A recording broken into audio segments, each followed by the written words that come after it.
Hello, boys and girls. I'm your Peter Pan storyteller. This is the story of The Last Starfighter. This is the story of Gremlins. This is the story of Tron. This is the story of Raiders of the Lost Ark. This is the story of The Empire Strikes Back. You can read along with me in your book. You can follow the story along with me. Every time you hear this sound, Turn the pages when you hear this sound. You will know it is time to turn the page when you hear the computer sound like this.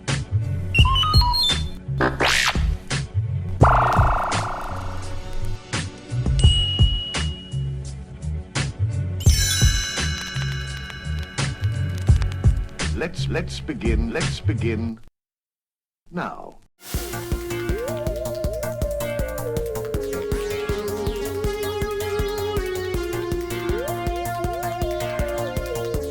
Hello everybody, welcome to another episode of When You Hear This Sound, brought to you by the Space Monkey X Audio Workshop. I'm your host, Rob Lamley. In the eternal battle of Star Wars and Star Trek fandoms, I was always kind of a Star Wars guy. However, growing up I did have one odd Star Trek exception to my otherwise all Star Wars world, a read-along record book of Star Trek adventures from Power Records. I have no clue how I wound up with a Star Trek record.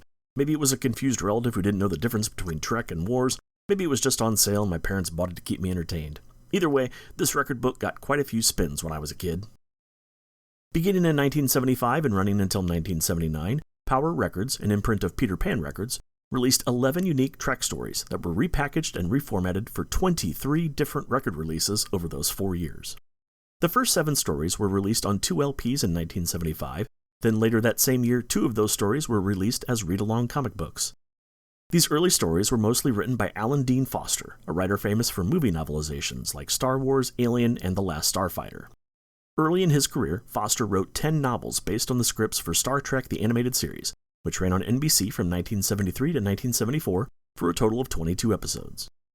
Foster's Power Records stories segue nicely from the animated series, including bringing over some of the characters that were first introduced on that show, like Moress, a female feline lieutenant, and Eryx, a member of the Edosian species, who had 3 arms and 3 legs. Unfortunately, Foster didn't clear these new characters before including them, so while they appear in the audio, their appearance had to be altered in the comic books so they didn't run into copyright issues. But these weren't the only oddities when it comes to the Trek comics. For whatever reason, Lieutenant Uhura, famously played by the black actress Nichelle Nichols, is portrayed in the comic as a blonde white woman. Another oddity, Lieutenant Sulu, played by Japanese-American George Takei, is seen as a black man. I've done some research and haven't been able to get a verified reason why this happened. Some think it could have been a likeness issue, so perhaps the comic book creators wanted to make sure there was no confusion that these were not the original actors being portrayed. Speaking of the comic, like most artwork for Power Record comics, the artwork is on the same level you would have seen in a Marvel or DC comic book of the era. That's because the artwork was handled by Continuity Comics, a comic book art studio run by Neil Adams and Nick Giordano, 2 well-known comic book pros who worked extensively with DC in the late 60s and into the 70s and 80s. Today's Star Trek story is called Passage to Moauv and is the first track on the first Trek record released in 1975. The original LP release did not have a read-along comic book, but was just 4 audio-only adventures. There was a read-along comic book on a 45 record release of Passage to Moauv that same year. The LP I own is from 1979 and does include the comic book adaptation, so head over to spacemonkeyx.net to see photos of the comic in this episode's show notes. In all, Passage to Moauv was included on 6 different records all the way up to 1979, when Peter Pan reissued many of these adventures to capitalize on the debut of Star Trek the Motion Picture that same year. I have a few other Trek records in my collection, so I'll be presenting some of those stories on future episodes. For now, check out Passage to Moauv from the 1979 release by Power Records. Enjoy.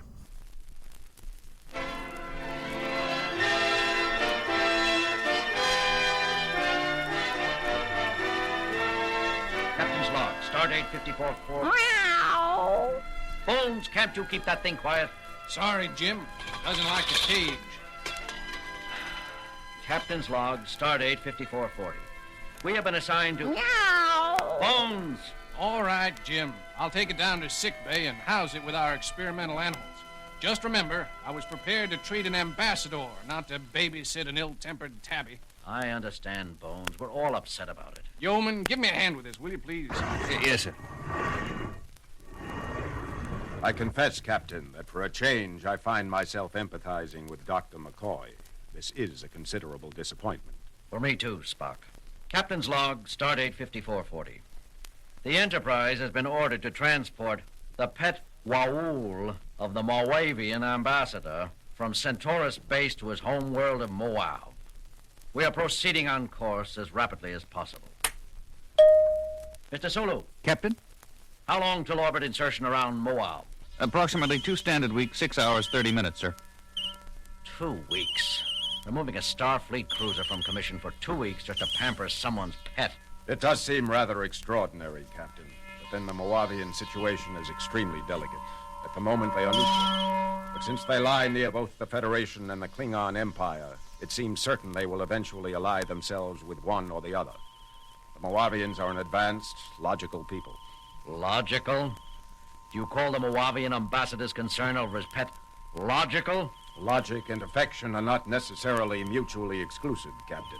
I speak from personal experience. I had a pet sailot once that... Maybe so, Spock, but when you expect to play host to a full ambassador and find yourself carrying a cross between a nervous bobcat and a furry lizard...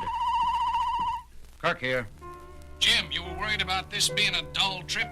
What's happened, Bones? Yeoman Prentice and I were moving the Moauv into sickbay. We bumped into a wall making the turn, and apparently the Moauv panicked. We dropped the cage, and the blasted latch broke. The Moauv got out. Got out? All right. Where is it now? That's the trouble, Jim. We don't know.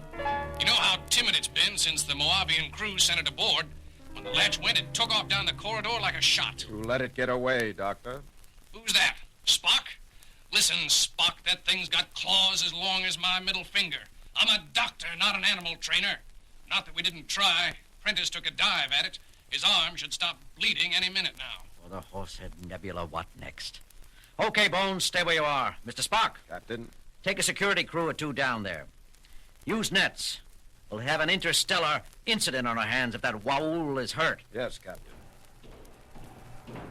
Uhura, broadcast a warning for all hands to keep an eye out for the animal. Most of them have seen pictures of it. Seal all decks above and below sickbay. At least we can keep it in one area. Very good, Captain. Put me on the intercom. I'll do it myself. This is the captain speaking. The Moavian Moauv, the pet of the Moavian ambassador to the Federation, has escaped. It's loose somewhere near the sickbay. Yeoman Prentice has already been injured attempting to recapture it. I want no more such injuries. Anyone sighting the creature is to contact security immediately. Make no attempt to approach it. Kirk out.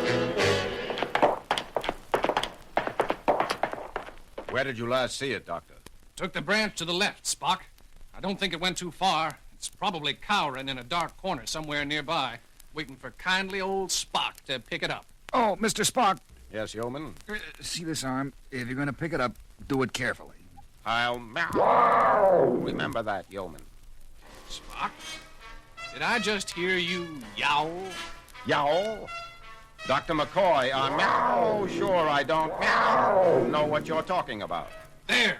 You did it again. Really, Doctor, I hardly think this is the time for levity. You with the nets, stand ready.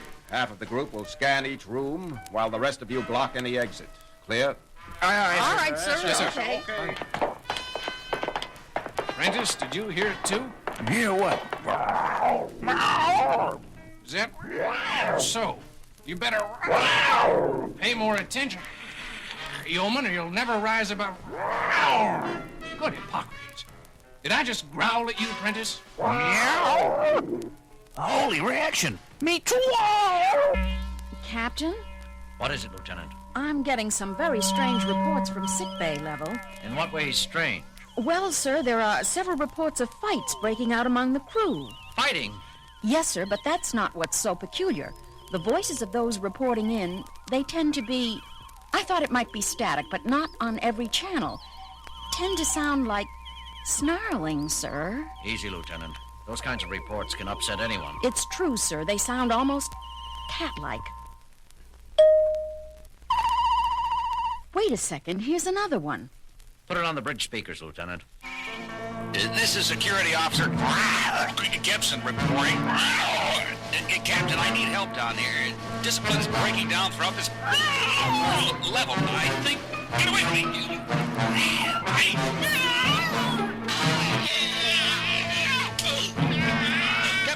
Captain, this is the captain speaking. Report.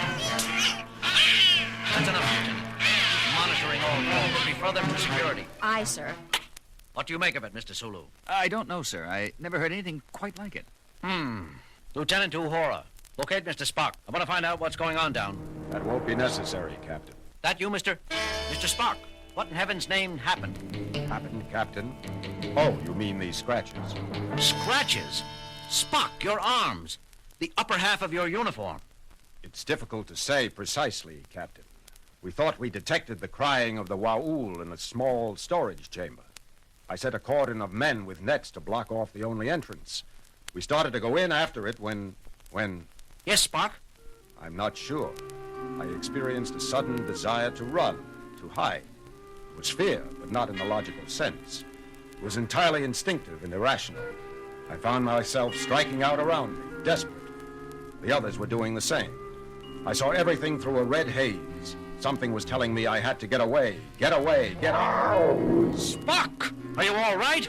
I'm okay now, Captain. The influence seems to grow weaker as you move away from it. What influence? That, Captain, is exactly what I'd like to know. Captain, I told you to hold any further reports of conflict, Lieutenant. This isn't a combat report, sir. It's Dr. McCoy. Bones, put him through. Jim, what's going on? I've got cases of lacerations and bruises piling up down here faster than Chapel and I can treat them. Some of the injured are violent. I'm having a hard time keeping them under sedation. Bones, did you just snarl? I guess I must have, Jim. Spock didn't notice it right away either. There's something that sneaks into your mind. Can you describe it? Some influence overpowers your emotions and thoughts. The sole urge is to strike out and run in blind panic. That's it. Panic. How about the source? I believe there is only one logical possibility, Captain. Just a minute, Bones. What, Mr. Spock? We are being subjected to a mass telepathic projection of considerable raw power. A projection emphasizing panic and fear. There is only one entity aboard which could be expected to be experiencing such feelings. The Moavian Moauv. Bones, did you? I heard, Jim, and I wish somebody would do something about it fast. The thing's strength seems to be increasing. Our latest cases are requiring heavier and heavier sedation. Do the best you can, Bones. I'll get back to you. Suggestions, Mr. Spock? We have little information on Moauv and less on this creature. I recommend contacting the Waul's owner for instructions. The ambassador? Spock, you know I can't do that. Moauv is a diplomatic flashpoint. We get in touch with them and confess we can't even handle a single pet. What are they going to think of our capabilities? More than they will if we never arrive. What do you mean, Spock? I can feel it again, Captain. The influence. Dr. McCoy is right, as far as he goes. As the violence around it increases, the Waul becomes more frightened. The more frightened it becomes, the stronger its defensive projection grows. We could lose control of the Enterprise. You really think it could go that far, Spock? You see, Captain, soon even coherent speech will become impossible. Lieutenant Uhura, contact Moauv. Get us through to the ambassador to the Federation. Do it yourself, Captain. Uhura! I'm sorry, sir. Something just... Forget it. I have contact, sir. Put him on the screen. This is Ambassador Moauv speaking. Your trip is proceeding pleasantly, Captain? I'm afraid not, Mr. Ambassador.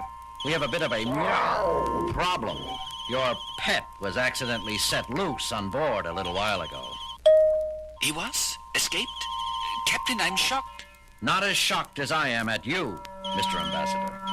Do you know that it's against Federation law to transport an animal which can endanger the lives of a crew without suitable pre-notification? But, Captain Kirk, Ewas is no danger if he is kept in his cage and properly treated. You didn't plan all this then? Plan, Captain? I don't know what you mean. It would be an excellent way of testing our mental strength. Captain Kirk, I resent your insinuations. I shall file a formal protest with your government. Excellent. It'll go well with my report. Come now, Captain. Such unpleasantness isn't like you. Are you by chance feeling out of sorts? As if you didn't know. How do we go about recapturing your Waul? That does present a problem, doesn't it? The more frightened Iwas becomes, the harder it will be to approach him while retaining one's own thoughts. How long has he been free? Spock? About 40 minutes, Captain, I should guess. 2/3 of a ship hour, Mr. Ambassador. A long time. How about telling us how to shorten it? But that's just it, Captain Kirk. You see, we don't know how to recapture a terrified Waul either. The only thing I can suggest is to get within, let's see, 300 of your meters of him and shoot him full of Pac-M or LQ tranquilizer. A Moavian drug, Captain. I doubt we have any aboard. Even if we did, we can't shoot around 300 meters of corners. I am sorry for you then, Captain. You must let me know if you come up with a solution. And now you must excuse me. I have an important appointment with the Minister for Foreign Affairs. Wait a minute, you can't just... Transmission terminated, sir. I'm attempting to reestablish, but they don't acknowledge. Keep trying. Mr. Spock? I see no choice but to make another attempt with the nets. All right. Good luck. Who needs it? Sorry, Captain. The influence. I know, Mr. Spock. I can feel it myself now. Lieutenant, any luck? No, sir. I will continue to... Never mind. Get me sickbay. Sickbay. Dr. McCoy here. Bones, the Moavian ambassador said a couple of strains M or LQ of a tranquilizer called PAC would put the Waul under. PAC? Never heard of it. We've had practically no exchange of information yet with Moavian medical personnel, let alone veterinarians. Check the medical computer anyhow. Maybe there's a hypothesized Federation analog. I'll try, Jim, but we're pretty busy down here. I need that drug, Bones. I'll see what I can dig up. Sick bay out. Mr. Sulu, take the helm. I'm going with Mr. Spock. Yes, sir. Uhura, if you or Sulu find yourselves going under the influence of this thing, put out an automatic mayday describing our situation. Yes, sir. Yes, sir. This the corridor? Or Spock? Yes, Captain. You can fight it a little, but it digs at you, pounds away like a hammer. Like a hammer? Spock, I just had an urge to take a swing at you. I am experiencing similar leanings towards belligerent action, Captain. We should be nearing the Waul's last known hiding place. It's now growing stronger, Mr. Spock. I can't... It's just sitting there, Spock. Yes, Captain. It's truly frightened. Just another few meters, Captain. Get it on yourself, Spock. Captain. Must get away. Get away. Tear, kill.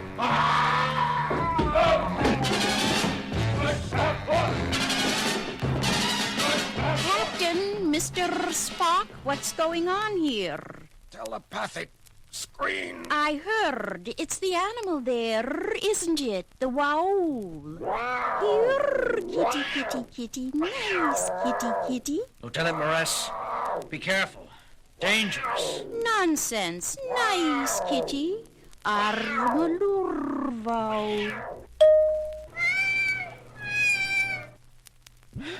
Mr. Spock, you all right? Yes, Captain. I must report myself under arrest for assaulting... No, Spock. You had no control over your thoughts. Is this poor, scared little furball what's been causing all the ruckus? Listen to it purr, Spock. Lieutenant Morris, what did you do to it? Do? Why, nothing, Captain. It was frightened out of its mind, that's all. I was off duty asleep until the noise of fighting in the corridor outside disturbed me. I learned what was happening and was on my way to the bridge when I saw you and Mr. Spock fighting. There, it's all right now. But why? Naturally, Lieutenant Morris is not affected. She is of feline ancestry herself and clearly able to empathize with primitive feline thoughts. The Waul detected assurance in a kindred spirit and at once relaxed. Lieutenant, you're hereby relieved of communications duties until we arrive at Moauv and deliver this pet to Ambassador Moauv. Till then, your sole responsibility will be to see to the care and feeding of Iwas here.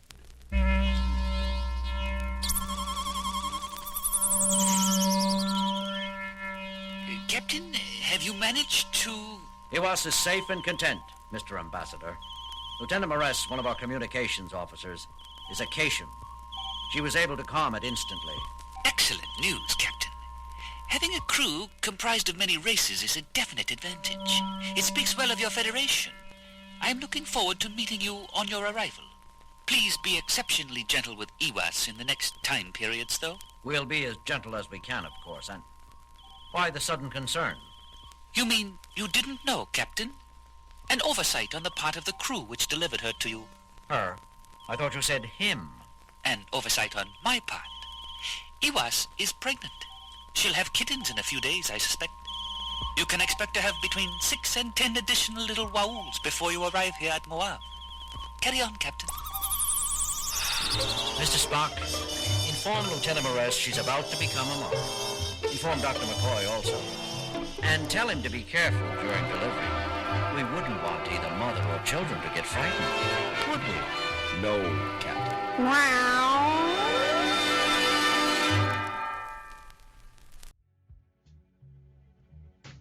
Thanks for stopping by the show today. Be sure to subscribe on iTunes, Spotify, or your favorite podcast app. You can head over to spacemonkeyx.net for pictures, links, and additional information about this episode, and check out some of the other podcasts presented by the Space Monkey X Audio Workshop. This has been your host, Rob Lamley. Thanks for listening to When You Hear This Sound, the podcast dedicated to the weird and wonderful world of read-along record books and storybook vinyl. I'll see y'all next time.